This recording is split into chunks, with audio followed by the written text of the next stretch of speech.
Sup y'all, it's me, it's your boy Asmongold, and today I want to show you guys how to solo Mythic Archimonde for the Felsteel Annhilliator. Now that's the green version of the Sky Golem, and it's a drop only from Mythic Archimonde, and now that Warlords of Draenor is over, it's a 1% drop chance. Now in this video I'm only going to be covering how to solo Mythic Archimonde as well as Mythic Manaroth, assuming that you don't have a lockout specifically at Archimonde. But if you don't have the quest that allows you to skip right up to those last two bosses, go ahead and talk to Khadgar right there after you kill Gorefiend. He's going to give you a quest, and just clear Mythic HFC with a couple of your friends for I think 4 weeks in a row, and then it's going to give you the portal that will allow you to go specifically to Manaroth.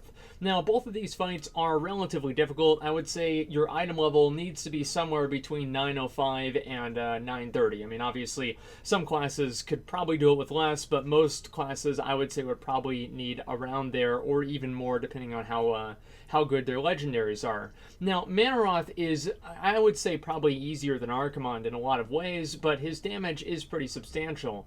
So he's going to cast Curse of the Legion, which is going to put a debuff on you, and whenever that debuff expires, it's going to deal damage and summon a demon.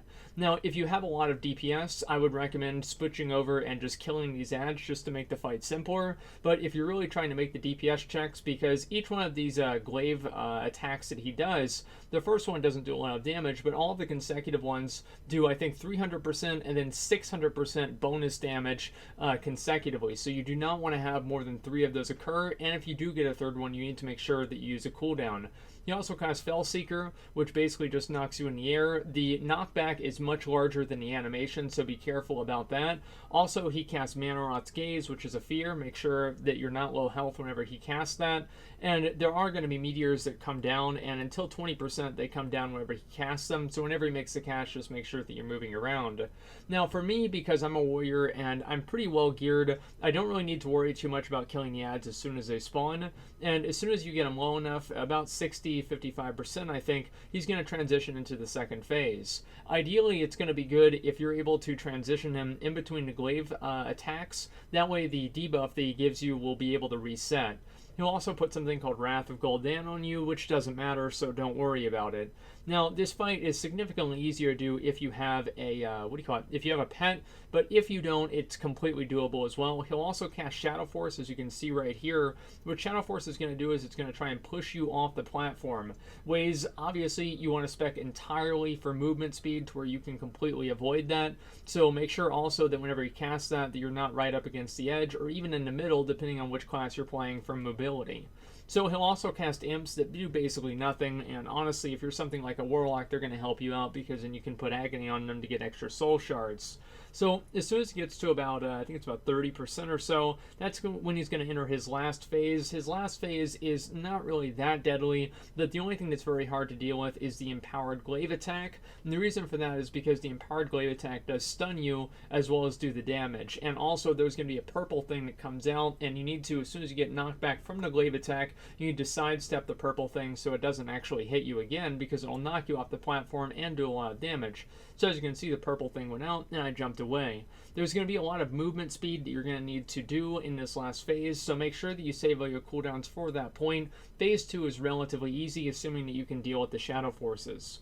So that's really all you need to worry about with Manaroth. Just deal with the ads and make sure you don't get knocked off the platform, and you're probably going to be able to kill the boss.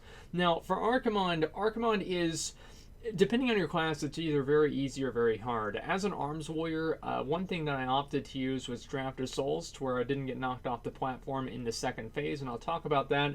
And the other legendary that I'm using is something I never thought I'd say, is a Timeless Stratagem or Stratagem, I don't know how to pronounce it, which is the triple heroic leap thing, so I don't get knocked off the platform in the last phase. So whenever Doomfires are spawned by Archimonde in phase 1, you just want to kill them as fast as possible. And also, the faster you kill Doomfires, the less fire that spawns, and because you're not soaking the fire, Aurora Flames will do less damage. Whenever those ads come out through Deathbrand, you just want to switch off and kill them as fast as possible. Usually, as a warrior, arms warriors have sweeping strikes, so I don't really need to worry about those ads too much. But unless you're something like I guess like a tank or something, you're probably going to have a hard time actually dealing with those ads. and the damage that they deal, because it ramps up over time, so you do want to deal with that. Also, he's going to cast Shadowfell Burst, which just knocks you up into the air. You want to use something that's going to allow you to teleport back down. Whenever you do get teleported back down, you are going to be taking a pretty substantial amount of damage. And as a general rule, guys, if you're not able to handle the damage in phase 1, don't even worry about getting to phase 2, because you're just going to die. Phase 1 is much easier than phase 2, so if you're not getting through phase 1, don't even worry about phase 2, just go back and get more gear. It's very important to have a lot of healing in here, so you want to do whatever you can to keep yourself alive. I was actually, for the longest time, I was using the bracers as well, so that I wouldn't die. The Manoroth's Bloodletting Manacles. So at 70%, he stops casting the AoE abilities, which does make it a little bit easier. And also, if you're taking a substantial amount of damage, you can go ahead and run over one of those yellow orbs, and those yellow orbs will make you take less damage from his AoE pulsing attack. He's also going to cast Wrought Chaos, which does nothing because it's more of a group ability, and he'll also cast these shackle things that you just run out of. It's not really all that hard at all. Now, at this point, you're not really trying to make any sort of a DPS check, so just worry about focusing on what you need to do. And also another good thing about getting through that first phase, you want to use all your cooldowns in that first phase, because after that first phase is over, he no longer casts Shadowfell Burst, which makes the fight just substantially easier.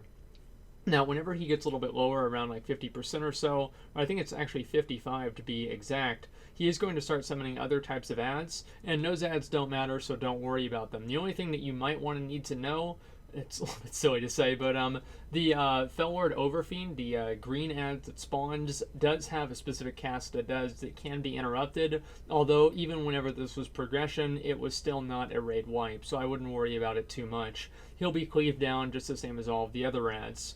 Now, at this point, you're basically waiting to get him to 40%, and at 40% is where he's going to transition. His health will reset from 40% all the way up to 50, or from whatever percent all the way up to 50, so don't worry about doing damage right here in this phase while he's transitioning. Just clean up the ads and make sure that you're able to go into the Twisting Nether, into that second or third phase, actually, as smoothly as possible. So as soon as you engage him in the third phase, or in Twisting Nether, I'm just going to say, these Dark Conduits are going to spawn. Now, the Dark Conduits, if they get spawned on top of each other, they explode. The damage that they deal is very, very minimal, so I wouldn't worry about it at all. But it does make it a little bit easier to move them around. But my idea was to just opt out and just deal and just kind of ignore them. He also casts Curse of the Legion, as you guys just saw. It's going to knock you up, so make sure that you have something that's going to allow you to teleport down, like a Warlock Portal, Blink, or Heroic Leap or Charge. He's going to summon these ads. Whenever the ads are next to each other, which of course they will be because you're soloing it, they heal each other. And also whenever the ads reach 100 energy, they're going to explode and do AoE pulsing damage that's very deadly. Source of Chaos needs to be killed immediately because it's going to knock you back over and over and over, and it will knock you off the platform and kill you, which is why I opted to have the Heroic Leap Shoulders and also use double time so that I wouldn't get knocked off and killed. So make sure that you save all of your big cooldowns for Source of Chaos. Being able to do this fight, I guess consecutively and consistently, really kind of has to do with being able to handle those knockbacks and those killing mechanics. Whenever he casts Twisted Darkness, he's going to summon 5 Void Stars. Now, you can try and kill these with range, and as a range DPS, it's very easy, but since I'm not ranged, I have to use Draft of Souls. Whenever one of the Void Stars is going to hit you, it will knock you up, knock you way off the platform, and there's basically no way that you can react to it. So, Draft of Souls prevents you from being knocked back, which is why I use the Trinket with Battle Cry, so it kills all of them as they run to me within the Trinket's duration. Also, he casts another Mark of the Legion, which of course I was able to charge back in on and deal with there. He's summoning a second Source of Chaos, and I'm targeting Archimonde here so I can cleave Executes onto the Source of Chaos. And as you can see, this one's going to die substantially faster than the first one. So at this point, Seething Corruption, by the way, you just move out of the green stuff. It's really not that hard. If it hits you, it doesn't matter either, so don't worry about it one way or another. If you're not standing in melee range of Archimonde, he's going to cast a dot that does increasingly more damage, so you do have to make sure that you are in melee range of him.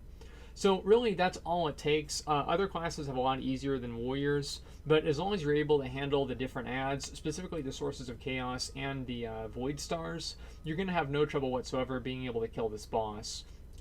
So anyway, guys, That's my advice. That's what I did. That's what I've been doing. And I have yet to get somebody mount on like one of my stream giveaways yet, but I'm definitely looking forward to seeing another one drop. So anyway, I hope this helped you. If you do anything specific for your class that makes this easier for you, go ahead and let people know in the comments. But either way, guys, thank you very much for watching, and like, comment, and subscribe.